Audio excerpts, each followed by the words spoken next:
मेरी बात आपने लिया नहीं सर जनरल का नाम, इसलिए मेरा अधिकार बनता है सर पूछना। तो इस बार राजकुमार जी, राम प्रसाद जी फिर से लड़ना चाहें तो फिर आप कैसे मनाएंगे उनको? नमस्कार, आप सबका एक बार फिर से स्वागत है आपके अपने लोकप्रिय चैनल खबर आप तक शो पर।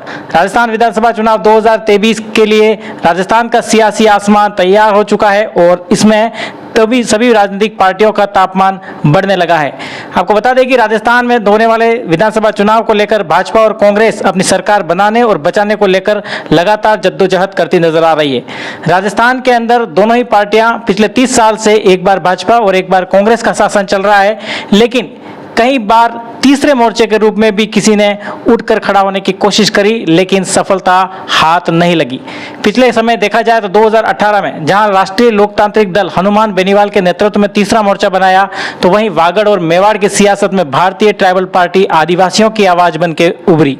आदिवासियों की आवाज को उठाते हुए ट्राइबल पार्टी ने विधानसभा की 11 सीटों पर चुनाव लड़ा और 2 विधायक अपने जिताकर विधानसभा के सदन में पहुंचा लिए। और राजस्थान चुनाव 2023 में भी भाजपा और कांग्रेस के बीच में तीसरे मोर्चे के रूप में भारतीय ट्राइबल पार्टी मेवाड़ और वागड़ में अपनी ताकत दिखाने के लिए तैयारी कर रही है। आपको बता दें कि विधानसभा चुनाव 2023 की कवरेज के लिए हमारा कारवा लगातार विधानसभाओं में जा रहा है। जन नेताओं, राजनेताओं और उनके पदाधिकारियों से जनता से जुड़े सवाल पूछ रहा है। 2023 के चुनाव को लेकर उनका क्या नजरिया है, इसको लेकर जनता की आवाज उठा रहा है। नेताओं से तीखे सवाल पूछने की हमारी आदत है और लगातार ये कारवा चलता रहेगा। राजस्थान चुनाव पर बात करने के लिए आज हमारे साथ है भारतीय ट्राइबल पार्टी के प्रदेशाध्यक्ष डॉक्टर वेलाराम जी घोगरा, और उनसे बात होगी जनता से जुड़े सीधे मुद्दों पर। घोगरा साहब, बहुत स्वागत है आपका। खबर आप तक को बहुत बहुत धन्यवाद कि आपने अंतिम व्यक्ति की सोच को जानने की कोशिश की। धन्यवाद खबर आपको। घोगरा साहब, पूरे विस्तार से हम बात करेंगे 2023 में आपकी क्या तैयारी है, लेकिन उससे पहले हम ये जानना चाहेंगे कि आपकी राजनीतिक शुरुआत कैसे हुई और आप राजनीति में आखिर कैसे आए? देखिए, मेरी जो आज जिस मुकाम पर हूँ उसके पीछे जो मुख्य रहस्य है वो गरीबी है जी। इस सारे संघर्ष के बावजूद भी मैं कॉलेज में विद्याभवन रूरल इंस्टीट्यूट में प्रेसिडेंट रहा। आई हैव पास ही certificate as senior honour officer in NCC जी। और उसी समय से मुझे युवाओं, आम लोगों के सामने आने वाली समस्याओं को लड़ने का मद्दा पैदा हुआ, और वही जो ताकत थी, वही जो मेरा जज्बा था, वो आज इस मुकाम तक मुझे लाया है। ये जो मेरी अंदर जो हौसला अफजाई मेरी गरीबी की वजह से मेरी ज़िंदगी से मैं सीखा, और उस जो मैंने जो झेला वो मेरे आम युवाओं के साथ हो रहा है, मेरी आम जनता के साथ हो रहा है, एसटी, एससी, ओबीसी, माइनॉरिटी और अन्य गरीबों के साथ। तो मैं इनकी आवाज़ कैसे बनूं, उसके लिए भारतीय ट्राइबल पार्टी ऐसे लोगों की आवाज़ है, और उसके बैनर तले में आपके बीच हूँ, आपके सामने। घोगरा साहब, आपने आदिवासियों की, दलितों की आवाज़ की बात की और राजनीति का मंच आपने ढूंढा, तो परंपरागत पार्टियां पिछले काफ़ी समय से देश की आज़ादी के बाद काम कर रही है। कांग्रेस ने तो देश को उस गरीबी से निकाला जब देश भूखमरी की स्थिति में था, तो फिर आपने परंपरागत पार्टियों से इतर जा कर के ये दूसरी पार्टी में जाने का या फिर ये अलग लड़ाई करने का आपने सोचा, जबकि ये रहा तो बहुत कठिन है। अगर आप चाहते तो बीजेपी कांग्रेस को ज्वाइन करते तो आपको जल्दी मौका मिलता, विधानसभा पहुंचते, आप अपने भाइयों के लिए कुछ कर सकते थे, फिर ये अलग रहा, क्यों चुनी आप? बहुत ज़बरदस्त क्वेश्चन आपने उठाया, और इसमें मैं सीधा सा कह रहा हूँ कि इंदिरा गांधी के मन में भोगीलाल पंड्या से लेकर इस एरिया में जो सामाजिक कार्य करते हुए ज्योति बसु कॉमरेड हुए, अटल बिहारी वाजपेयी हुए, उस जमाने में सन 60 तक ये लोग जब आदिवासी के घर में आते थे तो उनके मन में उसकी गरीबी, उसकी अशिक्षा पर बहुत चिंता होती थी, और ये उनके मन में था कि दीनबंधु वर्मा, भोगीलाल पंड्या, ऐसे लोग उस समय, तो वो उनके मन में था कि ये आदिवासी, ये गरीब, ये एससी पिछड़ा आदमी अगर पढ़ लिख जाए, होशियार होए, तो उसका जीवन अच्छा बनेगा। तो वो मेरे घर में आते थे, आदिवासियों के घर में, तो उनका देखने का उस घर को नजरिया ऐसा था कि इस परिवार का उत्थान हो, ये पढ़े लिखे। लेकिन मैंने जब अपनी गरीबी देखी, मेरे साथ में जो बर्ताव हुए, इस सब देखने के बाद मुझे ऐसा लगा कि उनका जो बर्ताव था आज की राजनीतिक पार्टियों के उत्तराधिकारियों का नहीं है। आज बीजेपी, कांग्रेस का जो उन नेताओं के वंशज आ रहे हैं या उनके द्वारा बनाए हुए नेता जब आदिवासी घर में जाके देखते हैं तो उनकी नजरिया वो नहीं है जो उनका था। अभी तो आदिवासी घर में जाते हैं तो उनकी नजरिया ये है कि इसको बहला फुसला के इसकी जमीन पर कैसे कब्जा किया जाए, इसके पास जो है उसको कैसे प्रभावित करके मैं समेट लूं। ये चल जब मेरे को दिखाई दिया, बीजेपी का स्थापित करने वाला पूर्व नेता अच्छा था, कांग्रेस हो, कॉमरेड हो, सब अच्छे थे उस समय का नजरिया, और अभी नजरिया बदला है, मानसिकता में बदलाव आया। आज हर बीजेपी कांग्रेस का कार्यकर्ता, ये उदयपुर के गुलाब बाग से लेकर के ये जमीनें जितनी बिकी हैं बिलों की, उसको बीजेपी और कांग्रेस के लोगों ने ही बिकवाई है, और आज पूरे लोग घर नहीं है यहाँ पर। तो इसलिए हमने भारतीय ट्राइबल पार्टी लाए, और मेरे अंदर इसलिए पैदा हुआ कि अब मैं उत्तराधिकारियों पर मुझे विश्वास नहीं रहेगा कि वो मेरी घर में मेरी फैमिली के साथ वो किस नजरिए, क्योंकि नजरिया बदल गया है। मेरा विरोध उसी सीधे उस नजरिए से है, इसीलिए मैंने किसी का थैला नहीं तोका और न आगे भी तोकूंगा। ये ट्राइबल पार्टी 2018 में राजस्थान में आई और 2018 में आपने 11 सीटों पर चुनाव लड़ा, 2 एमएलए जीते। लेकिन भारतीय ट्राइबल पार्टी का जो लाइन लेंथ है, जो आपकी रणनीति है, जिस प्रकार के नारे आप लोग लगाते हैं, जिस प्रकार की विचारधारा आप लोगों में फैला रहे हैं, इससे तो आदिवासियों के अंदर एक उग्र भाव पैदा हो रहा है, जबकि देश में कभी आदिवासियों को उग्र होते देखा नहीं गया। आपके भाषण, आपके नेताओं की जो विचारधारा है, आप कहते हैं कि हम जनरल को यहाँ से भगा देंगे, एसटी का केवल ये क्षेत्र रहेगा और उसका ही यहाँ पे राज चलेगा, तो फिर ये तो समाज को बांटने वाली विचारधारा है ना। जी नहीं, भारतीय ट्राइबल प्रजातांत्रिक दायरे के तहत रजिस्टर्ड है जी। ये पार्टी किसी जाति विशेष की पार्टी नहीं होती जी। संविधान के तहत रजिस्टर्ड है, इसके लिए आम जनता की पार्टी है जी। रहा सवाल कुछ लोगों को बाहर करने की जो बातें बोल रहे हैं, वो सामाजिक स्तर पर बोले होंगे जी। लेकिन एज ए भारतीय ट्राइबल पार्टी का कार्यकर्ता ये नहीं बोला। लेकिन सवाल ये आता है कि ये बच्चे क्यों बोल रहे हैं? बच्चे इसलिए बोल रहे हैं कि जिनको अनुभव नहीं है कहाँ क्या बोलना चाहिए, कहाँ क्या है, तो वो उसको पढ़ लिया। किसको? उस केस को पढ़ लिया। बच्चों को आप लोगों ने पढ़ाया सर? नहीं, मैंने नहीं पढ़ाया। आपने नहीं, आपके नेताओं ने भाषणबाजी। मैं क्यों पढ़ाऊं? सुप्रीम कोर्ट का निर्णय, आज तो मीडिया इतना है कि बच्चा, मैं बुजुर्ग आदमी में तो खोलना ही नहीं जानता हूं, वो पूरा यूट्यूब से लेकर पूरी चैनलों में देख रहा है, नक्शा ऑनलाइन है, तो बच्चा तो आज का पढ़ रहा है ना। इसलिए अनुभव विहीन, आक्रोशित अगर कोई बच्चा ऐसा बोल देता है तो ये बीटीपी की जिम्मेदारी नहीं है, या किसी पार्टी नहीं बुला रही है। ये पार्टी का, जैसा आप कह रहे, पार्टी का नारा नहीं है। आप लोग नामांकन करने जाते हैं तो वहां पर ये नारे लगते हैं। बीटीपी का ये पटका जो आपने डाल रखा है, ये पटका लगा के आपका कार्यकर्ता आगे चल रहा है, पीछे नारे लग रहे हैं, तो आपकी जिम्मेदारी है कि अगर आप इस विचारधारा से संपर्क नहीं रखते हैं तो आपको उन बच्चों को कंट्रोल करने की जिम्मेदारी आपकी है। जी, इसीलिए हमने तो जब ये बात स्टार्ट हुआ, डूंगरपुर के अंदर ये आंदोलन स्टार्ट हुआ, मैंने एसपी और कलेक्टर साहब से मिलके कहा कि श्रीमान आप हमको सुनो, हम क्या कहना चाहते हैं। तब उनको पता लगा कि ये जो बोल रहे हैं लोग बाग, उसको बोल रहे हैं, बोलते और हैं और बीच में कुछ बात काट करके गलत बात फैलाई जाती है। ये बात हमने कही कलेक्टर और एसपी को, और फिर हमने निवेदन किया कि साहब को अगर कोई बोल रहा है गलत फहमी है तो कम से कम आज हमारे सामाजिक मुखियाओं को पूछिए, हम सरकार की मदद करेंगे। अगर गलत ट्रैक में है तो हम उसका मार्गदर्शन देंगे। हमें अमन शांति चाहिए, स्टेट का विकास चाहिए, लेकिन वो भी हमारा ST SC स्टूडेंट आज उसी गुजर रहा है, वो स्थिति तो कैसी, उस योजना का क्या लाभ? योजना दे रहे हो लेकिन सही में हमारे लिए बैरियर बना करके नहीं सर, योजनाओं की बात नहीं कर रहा हूँ। योजना के लिए आप सरकार से सिफारिश कर रहे हैं, सरकार आपके लिए योजना बनाए, पिछड़े वर्ग को ऊपर लाए, सब बात मान ली आपकी। बात ये हो रही है कि सर की जनरल वालों को यहाँ से भगा देंगे। बीच में नारे चले थे कि राजपूतों से खेती करवाएंगे, बनियों से कटाएंगे, ब्राह्मणों से रखवाली कराएंगे और पटेल को तो नौकरी भी नहीं रखेंगे। ये विचारधारा आखिर कहाँ से आई और इसका ठीकरा BTP पर कैसे फोड़ा गया? देखिए, पहली बात तो आपने सुना है, मेरे को तो ये स्टेटमेंट सुने नहीं है, ठीक है, लेकिन ये जो ठीकरा फूटने का मूल वजह है BJP और कांग्रेस के आदिवासी आरक्षित नेता।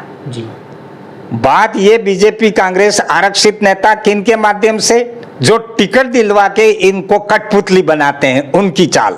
अच्छा वेलाराम जी, 2018 का विधानसभा चुनाव डूंगरपुर से आपने लड़ा और 5 साल पिछले कांग्रेस सरकार ने राजस्थान में जो काम किए हैं उसको आप कैसे देखते हैं? देखिए, योजनाएं बढ़िया बनाई जी, आप मानते हैं बढ़िया योजना बनाई सरकार? बिल्कुल, योजनाएं, हर योजना बढ़िया बनाई, लेकिन वो धरातल पर नहीं उतरी, नंबर 1। नंबर 2, बार बार सरकार बदली, मुख्यमंत्री बदला, वो IAS अफसर आया, इंफ्रास्ट्रक्चर डेवलपमेंट करने की नई नई योजनाएं बनाते रहे। किसी योजना को बार बार बदलना ही इस क्षेत्र का नुकसान होने का मूल कारण है, क्योंकि स्थायी रूप से स्थायी समाधान के लिए कोई लंबी योजना लंबे टाइम तक नहीं चलाई, जिसकी वजह से योजनाओं का कोई उपयोग नहीं हुआ। मतलब आप ऑल ओवर पिछली जो सरकारें बार बार बदली उसके प्रक्षेप में ये कह रहे हैं कि सरकार बदली तो योजना बदल गई? बिल्कुल बिल्कुल बिल्कुल, योजनाएं बदलती रही, जिसकी मर्जी आए, जिसने आइडिया आया, नई योजना बनाई, पुरानी योजनाएं अलमारी में बंद। तो अपग्रेड किया ना सर सिस्टम को, तेजी से सब आगे बढ़ रहे हैं, तो नई योजना नई रणनीति के साथ, नई टेक्निक के साथ लाए। की योजना की हवा ही नहीं गई मेरे तक। आज पैसा कानून जी, क्या है पैसा कानून? पैसा कानून में 1996 में राष्ट्रपति ने कानून पास किया जी, 1999 में राजस्थान सरकार ने कानून बनाया जी, 2011 में नियम बनाए जी, आज कितने साल हो गए? 25 साल होने आ रहे हैं जी। इन MLA, विधायक, कलेक्टर, जो प्रशासनिक अधिकारी, CI वगैरह सब पूछ लीजिए जी कि इस योजना के बारे में कितने लोग जानते हैं, और जानते भी हैं तो लागू नहीं करना जानते हैं। आप बता दीजिए क्या योजना है? योजना ये है कि जैसे मेरे पाल देवल की ग्राम पंचायत है जी, पैसा कानून ये कहता है कि इस ग्राम पंचायत में जितने राजस्व गांव हैं जी, उसकी गांव सभाएं अलग होगी जी, और गांव सभाओं में वो लोग सदस्य होंगे जो पंचायत सूची के अंदर होते हैं जी, और उनको राजस्व गांव की गांव सभा के लोगों को अपने गांव से पत्थर, गिट्टी, मार्बल वगैरह जो भी ले जाने से पहले, निकालने से पहले उनसे स्वीकृति, उनकी ग्राम सभा का निर्णय होने पर ही कोई भी आदमी उस एरिया में काम कर सकेगा। लेकिन बहुत दुर्भाग्य के बाद है, 25 साल हो गए, अभी तक इसकी क्रियान्वित नहीं हुई। आपके सामने एक उदाहरण, 2023 के चुनाव की BTP पार्टी की क्या तैयारी है और क्या है सर डूंगरपुर के और आपके ट्राइबल एरिया के मुद्दे हैं जिस पे BTP काम करना चाहती है? 2023 के लिए जी, हमारे जो मुख्य मुद्दे हैं, जो 5वीं अनुसूची के जो प्रावधान है जी, वो धरातल पर सही मायनों में सरकार लागू करे जी। पैसा कानून जी, FRA कानून जी, छात्रों को मिलने वाली सुविधाएं सही मिले जी, किसान जो वर्ग है जी, उसके एक एक इंच भूमि की पैमाइश हो करके उसके खाते में हो। सर आपकी रैलियों में बार बार ये 5वीं अनुसूची, पैसा कानून, भील प्रदेश, ये जो बातें हैं, तो आखिर ये 5वीं अनुसूची क्या है, पैसा कानून क्या है और भील प्रदेश का मुद्दा जो आप उठाते हो, ये मुद्दा क्या है और इसकी क्या ज़रूरत पड़ी? बहुत जिनाइन मुद्दा प्रश्न किया आपने। पांचवी अनुसूची जी जो आई जी वो गवर्नमेंट ऑफ इंडिया एक्ट 1935 में। जी आज के परिवेश में जी ये जो 2-3 सवाल आपने किए जी इस आदिवासी क्षेत्र के लिए महत्वपूर्ण पहलू है। जी ये जो पांचवी अनुसूची का जो सवाल है, जब आज़ादी से पहले लगभग 71 संघर्ष आदिवासियों ने देश की आज़ादी के लिए लड़े, जी जिसकी लिस्ट है। जी उन आज़ादी के आंदोलनों से प्रभावित होकर जी अंग्रेजी सरकार ने, अंग्रेज़ों ने जी गवर्नमेंट ऑफ इंडिया एक्ट 1935 बनाया, जी जिसमें उस एक्ट की धारा 92 में जी आदिवासी लोगों के लिए अलग से जी व्यवस्था करने का प्रावधान अंग्रेजी काल में किया गया। जी उसी के आधार पर जी भारतीय संविधान में बाबा अंबेडकर ने जी पांचवी और छठी अनुसूची का प्रावधान किया गया, जी और जो पांचवी और आज संवैधानिक प्रावधान के रूप में है। जी और उसमें जो प्रावधान किया गया उसके पीछे जो छिपा हुआ बात थी, वो संविधान की मंशा ये थी कि इनके साथ अत्याचार हुए, जी शोषण हुआ, जी इनकी अज्ञानता का लोगों ने लाभ उठाया, जी इनकी ज़मीनें जी इनके हाथ से न निकल जाएं, जी ऐसा चिंता संवैधानिक जो निर्माताओं की बैठकों में जी चर्चा चली, जी और उसी को ध्यान में रखते हुए पांचवी और छठी अनुसूची को भारत में संविधान में लाया गया। जी जनजातीय क्षेत्र त्रिपुरा, मेघालय यानी कि 6 शेड्यूल, जी और पांचवी अनुसूची में देश के 10 राज्य अभी आते हैं, जिसको 5th शेड्यूल एरिया कहते हैं। जी उस एरियो के लिए राज्यपाल और राष्ट्रपति आदिवासियों के गार्जियन माने गए हैं। जी आदिवासी की भौगोलिक परिस्थिति, उनकी जीवन शैली, उनकी दिनचर्या, उनकी संस्कृति, जी उनके जीवन यापन के तरीकों, जी प्रकृति के साथ जो रिश्ते हैं, उसको ध्यान में रखते हुए राज्यपाल को अधिकार दिया गया जी कि वो अगर उचित समझते हैं, जी अगर वो चाहते हैं जी कि इन लोगों की स्थानीय जो परिस्थितियां हैं वो देश में आम कानून लागू होने से, जी संसद और विधानसभा द्वारा बनाए गए कानून लागू होने से ये लोग डिस्टर्ब होंगे, जी इसलिए इनके लिए विशेष प्रावधान किए जाएं, ये मंशा संविधान में थी। उसी को लेकर राज्यपालों को पावर दिए गए। जी लेकिन मुझे बड़े खेद के साथ कहना पड़ रहा है कि विधानसभा, विधानमंडल और मुख्यमंत्रियों ने आज तक राज्यपालों का उपयोग, नहीं उस अधिकार का उपयोग नहीं करने दिया गया। लेकिन बड़े दुख के साथ कहना पड़ा है कि पूरी जमीनें 5th शेड्यूल एरिया में खत्म हो चुकी हैं, ट्राइबल जी पलायन के कगार पर है। जी यहाँ तक कि एरिया से पलायन हो गया, वहाँ तक ठीक है, जा रहा है उसका, लेकिन बच्चों से पलायन हो चुका है। जी आज जो आदिवासी क्षेत्र में कोर्ट कचहरी, थानों, पटवारी में जिस तरह से लोग उलझा हुआ, इसका मुख्य कारण है पांचवी अनुसूची को राज्यपालों द्वारा संविधान की मंशा के अनुसार लागू नहीं किया जाना, इसका मूल कारण है। तो राज्यपाल महोदय बेनामी ढंग से जमीनें, जी वेलाराम जमीन खरीदता है, जी बेचता है आदिवासियों में, जी और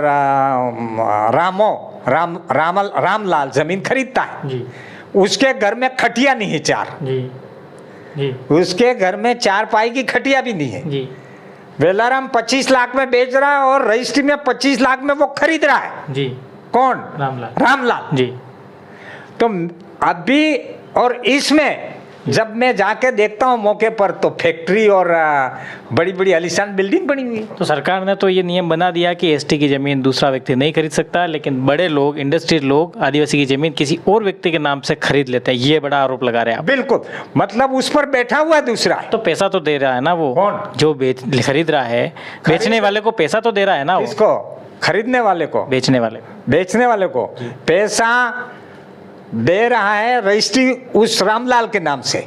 उससे आपको क्या मतलब है? जिस जो बेच रहा है उससे उसको क्या मतलब? मान लीजिए वेला राम जी की जमीन मैं लेता हूँ, मेरी बात सुनिए सर, मैं वेला राम जी की जमीन लेता हूँ, मैं किसी के नाम पर रजिस्ट्री कर रहा हूँ, आपको तो मैंने जमीन का भाव दे दिया ना। अरे बाबा, लेकिन उसको 10,000 रुक करके रजिस्ट्री में धोखे से साइन करा के खरीद रहा है, और उसको ये पता नहीं है कि ये जमीन मैंने कितने लाख में खरीदी है। मैं उन लोगों से ये पूछना चाहता हूँ 25 लाख आए कहाँ से जो खरीद रहा है? तो वहां पर जो जमीन के दलाल लोग बैठे हुए हैं, हमारा ये कहना है कि आदिवासियों की जमीन गैर आदिवासी नहीं खरीदेगा। जी है? जी जी। तो ऐसी स्थिति में राज्यपाल महोदय इस तरह का कानून को बदलाव लाने की कोशिश क्यों नहीं कर रहे हैं? जी, ये आपकी मांग है। मेरी मांग है राज्य सरकार से कि राज्यपाल महोदय अपने अधिकार का उपयोग करके प्रपत्र जी जो उसमें बेनामी जमीन से रजिस्ट्री हो रही है, यानी कि कन्वर्सन हो रहा है, इस तरह से जो कानून बनाए उसकी बैठे और उसको हटा दें, हमारी जमीन वैसे बिकना बंद हो जाएगी। गोगरा साहब का बड़ा आरोप है कि आदिवासियों की जमीन खरीदने के लिए बड़े बड़े भूमाफिया मतलब कि डमी कैंडिडेट का उपयोग करते हैं। बिल्कुल बिल्कुल बिल्कुल, डमी का उपयोग करके बैठे और हैं। जमीन किसी गैर व्यक्ति के नाम पर लेते हैं, उनके सामने एक बाउंडेशन है कि वो आदिवासी की जमीन अपने नाम पे नहीं करा सकते, इसलिए किसी और व्यक्ति के नाम से कराते नाम से हैं, लेकिन उस पे बड़ी बड़ी फैक्ट्रियां लगती है और उसे रेट नहीं दी जाती। ये आपके अरे रेट कहाँ मिले, वो तो लेने वाले को इतना दे दिया, उसको आधा पैसा भी नहीं मिलता, 4 रुपए में से 4 आने भी नहीं मिलता है। जी हाँ, तो 5वीं अनुसूची जारी होगी तो जमीन कोई नहीं ले पाएगा। 5वीं अनुसूची की सही क्रियान्विति और राज्यपाल महोदय इसका अधिकार का उपयोग करते हैं और यहाँ की स्थिति बिगड़ती हालत को ठीक करें, ये अपील के साथ कहना चाहता हूँ कि पुनः रजिस्ट्री से लेकर के जिस तरह से कन्वर्सन की बात है, उस मुद्दों पर राज्य सरकार के नए सिरे से विचार करना चाहिए और आदिवासियों की जमीन जो उनके हाथ से निकल जाने रही है उसको बचाना चाहिए। ये 2023 का आपका मुख्य एजेंडा भी है? बिल्कुल, पूरा हमारा मुख्य एजेंडा है बेनामी जमीनें जो आदिवासियों के हाथ से निकल जाए उसको रोके सरकार। अच्छा सर, अच्छा ये मैंने मान लिया फैक्ट्री वाले लेते हैं, बड़े इंडस्ट्री लेते हैं, भूमाफिया लेते हैं, लेकिन जो गवर्नमेंट प्रोजेक्ट है, रेलवे निकलना है, रोड निकलना है, उसमें जिस आदिवासियों की जमीन जाती है, क्या वेलाराम जी और उनका संगठन उसका भी विरोध करता है? रेलवे निकली डूंगरपुर में जी, 50 साल पहले पैमाइश हुई जी, और जिस खेत में खेती की थी जी, वही किस उसके खाते में है जी, उसके बाद में कोई खेत में तो मकान बनाएगा नहीं आदिवासी, किनारे बनाएगा। तो आज भी 50 साल पैमाइश हुई, 50 साल के बाद आज तक पैमाइश नहीं होने से रेलवे निकलने के बाद कुआं का मुआवजा नहीं मिला, घर का मुआवजा नहीं मिला।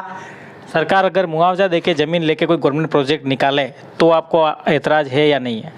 मुआवजा देने से पहले कोई भी परियोजना आदिवासी क्षेत्र में जाता है तो पूर्व जानकारी कि हम ये परियोजना लेके आ रहे हैं, ये राजस्व गांव की ग्राम सभा को वो कंपनी हो सरकार पूछे नंबर कि यहाँ पर पूर्व जानकारी। पहले उन्हें बताया कि यहाँ से रेल निकलेगी, आपकी जमीन जाएगी और इतना मुआवजा मिलेगा। हाँ, क्या आपका क्या कहना है? नंबर 1।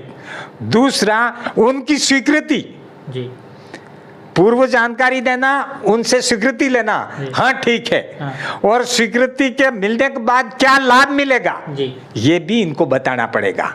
कोई अगर स्वीकृति ना दे और प्रोजेक्ट अटका रहे तो? अटका नहीं दे तो नहीं देगा उसको, फिर उसको और सरकार फिर विकास की योजनाएं कैसे पहुंचाएगी? एक तरफ आप कह रहे हैं कि विकास भी नहीं हो रहा। अरे भाई साहब, विकास, अब उदाहरण बता दूं तब आपको ध्यान में आएगा कि आज जमीन भूमि माता को अपनी शरीर समझ लीजिए।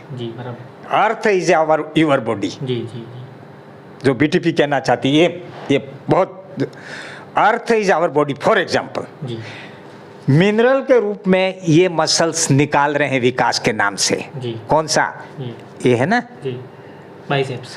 ये जितना मसल्स है। जी जी मंडी में बकरा खरीदने वाला जाता है तो पहले दबा के देखता है कि कितना माल है, राइट? जी। राइट? मुझे नहीं पता, मैंने नहीं। हाँ, नहीं देखा तो कोई बात नहीं, दूसरे समझ जाएंगे, जी। है ना? उसी तरह से इस धरती माता को ये भोगवादी ताकतें दबा के देख रही। अच्छा। दबा के देख के क्या कर रही? मसल्स निकाल दिया, मिनरल, जी। राइट? जी फिर जंगल उखाड़ दिया। जी। आदिवासी के घर में तो 4 पायों का एक खाट ही नहीं है। महलों में लाभ कहीं और पहुंचाया जाए। अरे, मैं क्या कह रहा हूँ, 5 स्टार होटल में ये जैसे आपके यहाँ पर लकड़ी है, जी हैं? जी। आप तो बढ़िया बैठे हो, मेरे घर में खाटिया, लेकिन चोर किसको गिन रहे? जी। आदिवासी ने काटा। सुनते हो कि नहीं सुनते? जी, जी। 5 स्टार होटलों से लेकर के ये सारा फर्नीचर जहाँ अपन बैठे हैं सब यहाँ आया। जी। आया कि नहीं आया? जी। तो इसका मतलब ये हुआ कि बाल उखाड़ने का काम किसने किया? जी। भोगवादी ताकतों ने। जी। ठीक है, ये बाल उखड़ गए। जी। अब क्या हुआ, इस बॉडी से हाँ। पेट्रोल, डीजल, पानी खींच लिया। जी। ठीक है, जी। खून बाहर आ गया। जी। अब इस बॉडी को देखो कैसी लगेगी, जी। विकराल हो गई। जी। तो विकास क्या हो रहा है? ये सरकारें क्या कर रही? जहां थोड़ा सा भाग बच गया है उस पे खड्डे खोद करके, जंगल उगा करके एनवायरमेंट ठीक करने की बातें कर रहे हैं। जी। तो हमें समझ में आया कि यार इस पे सब कुछ लूट लिया। हाँ। और जो बचा था उस पे खड्डा खोद के जी। फिर आप विकास कर रहे हो। ऐसा विकास हमको मानवता के हित में नहीं चाहिए। भारतीय ट्राइबल पार्टी कहना चाहती जी।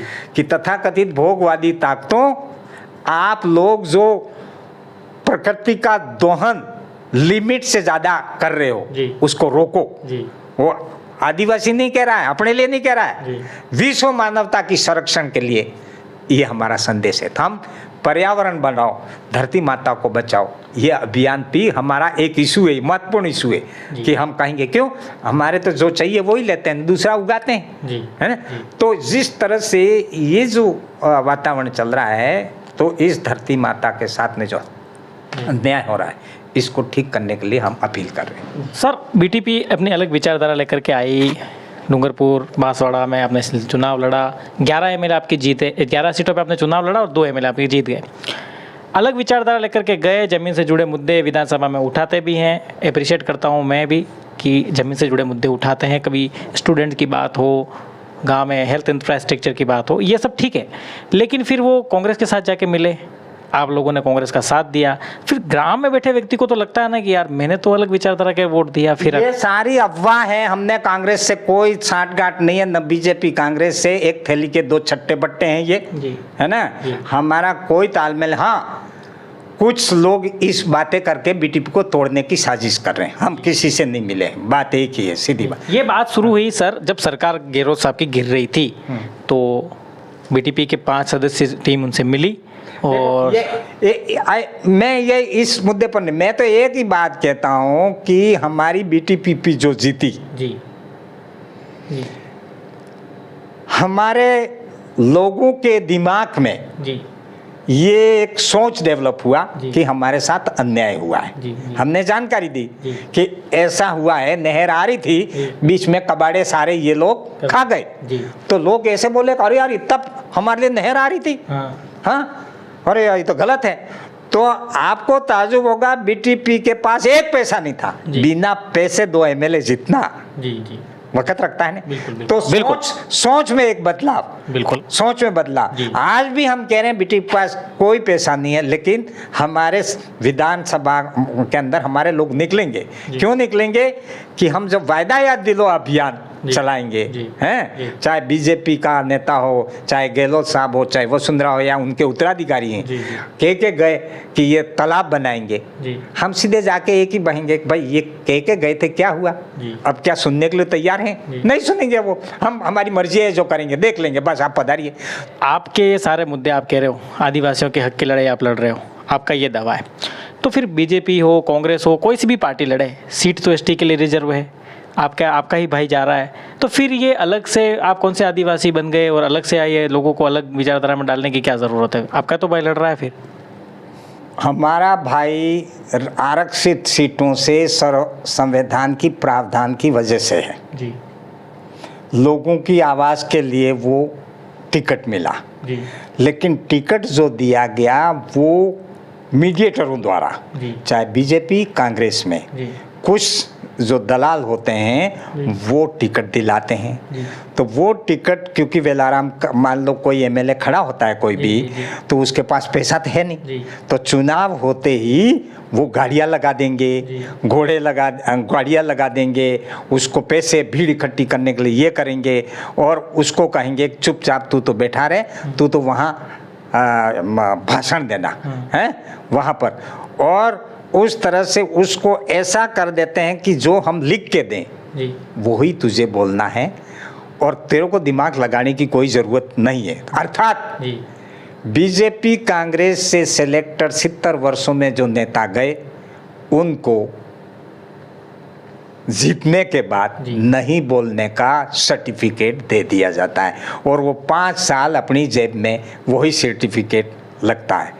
बड़ा आरोप गोकरा साहब लगा रहे हैं कि एसटी के रिजर्व कैंडिडेट जो एमएलए और एमपी जीत करके जाते हैं वो पार्टियों के दबाव में रहते हैं और अपना काम नहीं करते, लोगों का काम नहीं करते, केवल पार्टी के एजेंडे पे चलते हैं, पार्टी के एजेंडे पर ही करते हैं और पार्टी के जो बोलने नहीं दिया जाता उन्हें। नहीं बोलने का सर्टिफिकेट जी बोलने नहीं दिया जाता है। जी। और इसीलिए आज बीजेपी कांग्रेस के विधानसभा विधायक जो हैं, मंत्री संतरी जो भी हैं, जी। ये आवाज़ें नहीं। अभी जो घटनाक्रम राजस्थान में हो रहा है अभी, जैसे काकरी डुगरी का प्रकरण, मैं यहाँ साफ सीधी बात कहना चाहता हूँ कि अगर बीजेपी कांग्रेस के विधायक जी एक मत से गहलोत साहब कहते जी कि काकरी डुगरी के प्रकरण के मुद्दे वापस लो तो गहलोत साहब कर सकते थे, लेकिन अभी बीजेपी कांग्रेस के दलालों द्वारा चयनित विधायक ही जी इस केस को रोकने के मुखिया हैं।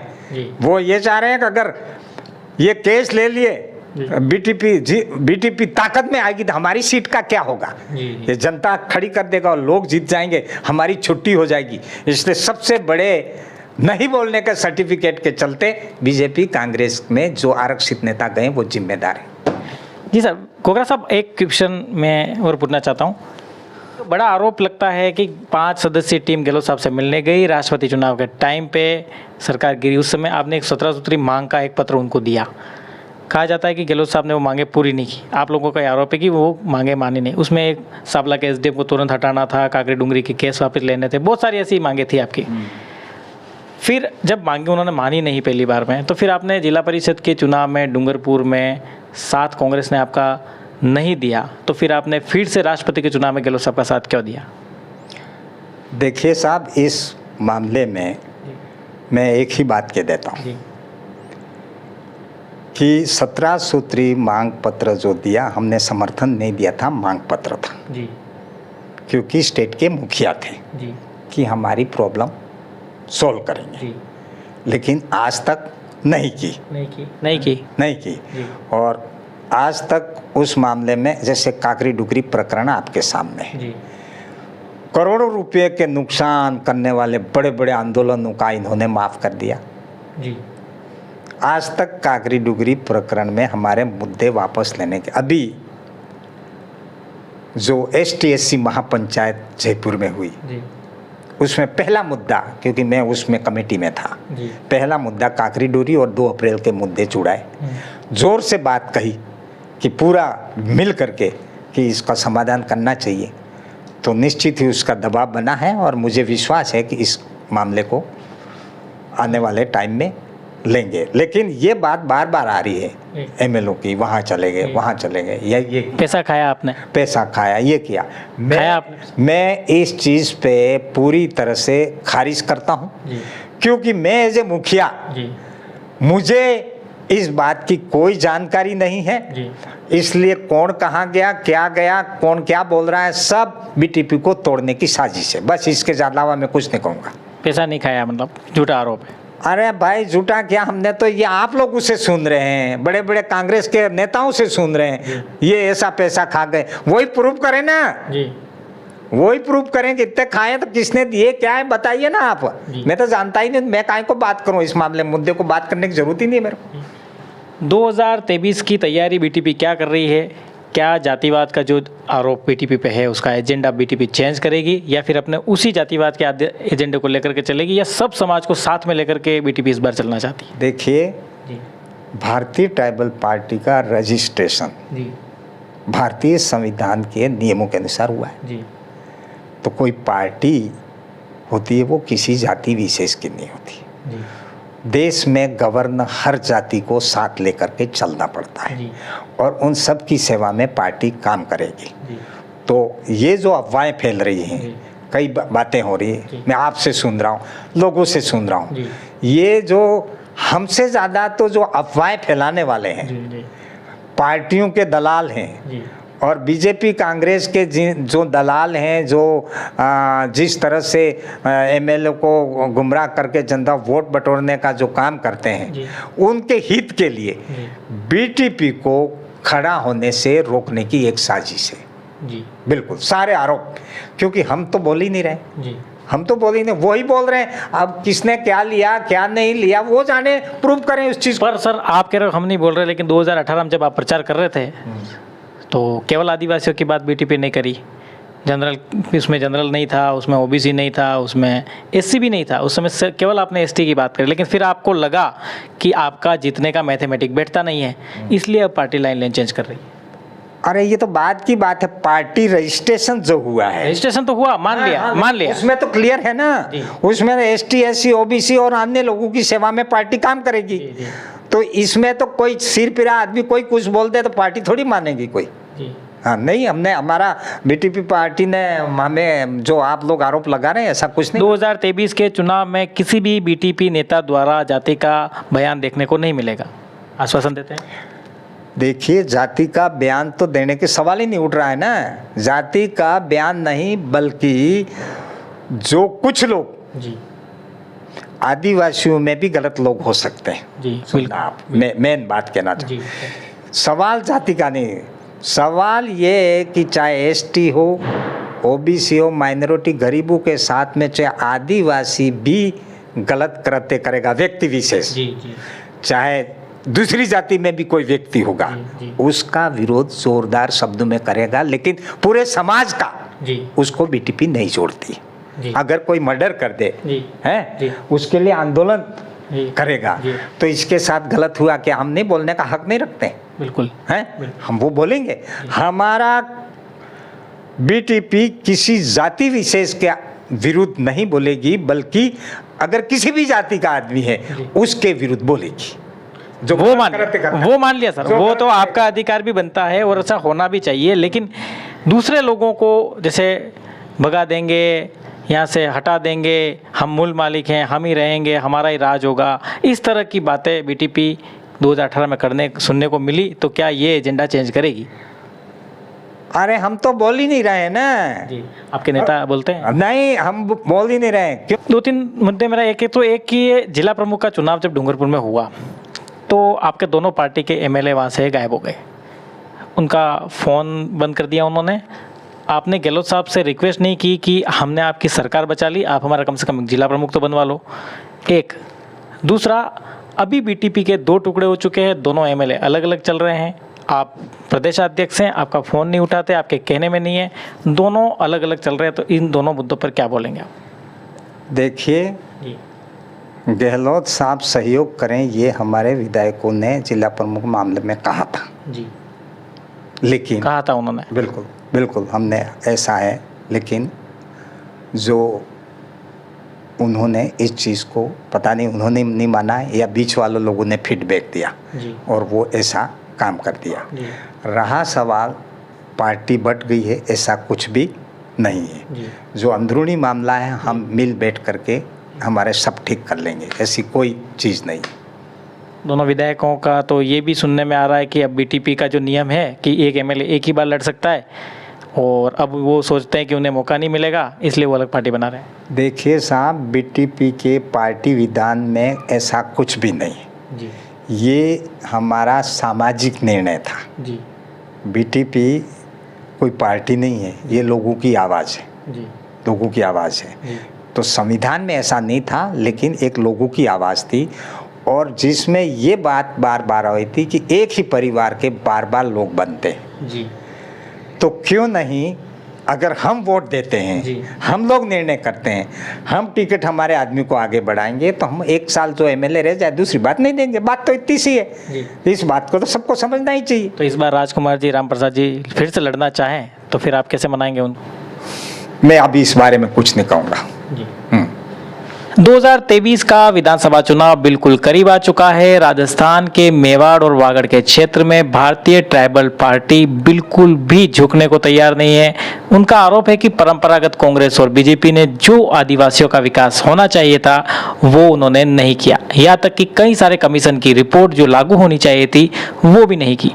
राजस्थान बीटीपी के प्रदेश अध्यक्ष पेलाराम जी घोगरा आज हमारे साथ थे। सारे मुद्दों पर उन्होंने खुलकर बात की और उनका कहना है कि अगर बीटीपी का शासन राजस्थान में आता है या फिर ताकत बन के बीटीपी उभरती है तो आदिवासियों की आवाज़ सदन में पूरे दमखम के साथ वो रखेंगे और जो उनके मुद्दे हैं उस पर सरकार को झुकाएंगे। तो आखिरी सवाल, आपके नेता जीत के जाते हैं फिर पैसा खा जाते हैं, इस पर जवाब आप दीजिए। ये आप जैसे मीडिया वाले जी और वो नेता जी जो बीटीपी खड़ी नहीं होने देना चाहते हैं, जी। ये उनका बीटीपी को रोकने का एक मंत्र कहो। सर, मीडिया तो हाँ। जब कांग्रेसी नेता साहब ने कहा, हाँ। मालवीय साहब ने मंच में कहा सार्वजनिक रूप से कि पैसा लिया, तो मीडिया ने सवाल खड़ा किया। सर, मीडिया अपने मन से थोड़ी घेरा है। हाँ, तो वो जो भी किया, लेकिन सही उसी मुद्दे को ज्यादा टारगेट किया जाता है। हम तो ये मीडिया से चाहते हैं कि धरातल पर जीवन से जुड़े हुए मुद्दे को उठाए। अब बार बार मीडिया क्या करता है, झगड़े का बिंदु ही पूछता है और उसमें थोड़ा सा घी में आग में घी डालने का काम करता है। ये प्रवृत्ति मैं देख रहा हूँ, है ना। तो मेरा अपील है मीडिया से कि जिनाइन मुद्दे जो हमने आज आपको पूरा मंच दिया, आपके सारे मुद्दे जनता तक आप पहुंचाए, आपकी पूरी बात क्लियर आप करिए और मैं उम्मीद करता हूं कि दर्शकों को आपकी बात से काफी फायदा होगा। आपके कई सारे लोगों के डाउट्स इसमें क्लियर होंगे। डूंगरपुर से विधानसभा चुनाव आप 2000 आप लड़े, 2023 में आप लड़ेंगे और अगर लड़ेंगे तो डूंगरपुर की जनता के लिए क्या मैसेज देना चाहते हैं? देखिए, लड़ना और आगे लड़ने की बात तो अभी मैं कुछ नहीं कहूँगा, लेकिन डूंगरपुर विधानसभा ही नहीं, अनुसूचित क्षेत्र की सारे आम जन से, जिसमें एसटी, एससी, ओबीसी, माइनॉरिटी और अन्य गरीब, जनरल का नाम नहीं लिया आपने? अन्य गरीब में आ गए ना, जनरल कह लीजिए ना, मुझे क्या जनरल में अन्य गरीब लोग, अमीर भी तो है, उनका वोट नहीं चाहिए? ऐसा है, आप बीच में मुझे रोक रहे हैं, मेरी बात आपने लिया नहीं सर जनरल का नाम, इसलिए मेरा अधिकार बनता है सर पूछना। तो एसटी, एससी, ओबीसी, माइनॉरिटी और हम अन्य गरीब की बात करें, ज्यादा हमें विश्लेषण करने की जरूरत नहीं है। इन लोगों की आवाज बीटीपी बनेगी और उनसे मैं अपील करता हूं कि जिस तरह से तथाकथित स्वार्थी लोग बीटीपी के अंदर कला को बढ़ाने, बीटीपी को रोकने का प्रयास कर रहे हैं, बीटीपी और एमएलए अलग हो गए हैं और कई पैसे खा गए, ये जो सारी बातें जो चल रही हैं, गरीबों की आवाज को जो उठ रही थी, गरीब एक हो गए थे। एसटी, एससी, ओबीसी, माइनॉरिटी अन्य लोगों ने डूंगरपुर 2 विधायक डाले, 145 पंचायत समिति सदस्य जिताए, 13 जिला परिषद सदस्य जिताए और 3 एमएलए 2-2 हजार वोटों से हारे। तो यहाँ कोई आदिवासी के वोट ही नहीं थे। जनरल लोग भी अब समझ चुके हैं कि यहाँ अति हो गई है। परिवार में सब लोग एक जैसे नहीं होते हैं, उसमें कुछ लोग होते हैं, मैं पहले भी कह चुका हूँ। बीटीपी कोई आदमी विशेष की अगर विरोध करेगा तो पूरे समाज का नहीं माने, वो व्यक्ति गलत कर रहा है, उस कृत्य के विरोध में उठेंगे। तो मेरा संदेश यही है कि आने वाले टाइम में बीजेपी कांग्रेस के 70 साल का जो मिल बैठ के खाने का जो रवैया था, कांग्रेस बीजेपी के आला नेता कहीं गलत नहीं है, लेकिन जो जिले और तहसील में जो टिकटों का जो खेल खेलते हैं, उनकी अपनी रणनीति चलती है कि 5 साल तू आ जा, जी 5 साल मैं आऊँगा, तू लाना बोतल, मैं आटा दाल, दाल बाटी खाएंगे अपना, ऐसा समझौता हो गया है जो इस क्षेत्र को पूरी तरह से बेवकूफ़ बनाया है। अभी ये क्षेत्र आप बेवकूफ़ नहीं बने कोई भी। तो इसलिए इन दोनों को छोड़िए, जी भारतीय ट्राइबल पार्टी को लाइए, एक बार 5 साल के लिए हमें मौका दीजिए। जी। देखिए जो गलतफहमियां फैलाई जा रही हैं जी। उसका आप प्रैक्टिकल एक बार आजमा कर देखें, जी ये मेरा अपील करता हूं और युवाओं से अपील करता हूं जी कि अभी चारों तरफ से उकसाने का षड्यंत्र चल रहा है, जी सावधान रहें, जी कानून हाथ में न लें, जी। प्रक्रिया के अनुसार काम करें। बहुत अच्छी अपील आपने युवाओं से की कि ये- कानून अपने हाथ में ना लें, किसी भी प्रकार की परिस्थिति में संवैधानिक तरीके से अपनी मांग को रखें। बिल्कुल। बस, और हमारा ये वादा याद दिलाओ अभियान चालू कर दें। प्रचार करने का तरीका बता रहे हैं। प्रचार करने का तरीका, क्योंकि हमारे पास पैसा नहीं है, बिना पैसे से बीटीपी चुनाव लड़ेगी, जीतेगी। और अब के कम से कम जो पार्टियां हैं जो हम विचार की उनसे और बीटीपी मिला के हम राजस्थान सरकार में आगे से कौन मुख्यमंत्री होगा ये बीटीपी तय करेगी। ये आने वाले टाइम में हमको जज्बा दिखाना है। अगर इस तरह से किया तो निश्चित ही आम गरीब तक सुनना चालू हो जाएगा। जी धन्यवाद। जोहार। राजस्थान बीटीपी भारतीय ट्राइबल पार्टी के प्रदेशाध्यक्ष आज हमारे साथ थे। ये हमारे लिए भी बड़े गौरव का विषय है कि एक पार्टी का प्रदेशाध्यक्ष हमारे कैमरे पर था। सर ने बहुत ही बेबाकी से सवालों के जवाब दिए। सर आप आज हमारे यहाँ पधारे, उसके लिए आपका बहुत बहुत धन्यवाद। हमारी शुभकामनाएं हैं कि भारतीय ट्राइबल पार्टी अपने संवैधानिक मुद्दों को लेकर के संवैधानिक तरीके से कांग्रेस भाजपा का मुकाबला करे और संवैधानिक तरीके से जीतकर विधानसभा पहुंचे और जीतने के बाद समस्त जातियों का विकास बिना किसी भेदभाव के आप करें। और हमारी शुभकामनाएं है कि सर आप जीतें। लेकिन साथ ही एक निवेदन भी है कि आप के पार्टी के कोई भी कार्यकर्ता हो, नेता हो, कम से कम आप संविधान की बात करते हैं तो इस प्रकार की बातें ना आए सामने कि किसी और समाज को या व्यक्ति को ये लगे कि इसमें मेरे संवैधानिक अधिकार का हनन हो रहा है। आप पधारे सर, बहुत बहुत धन्यवाद। बहुत बहुत धन्यवाद।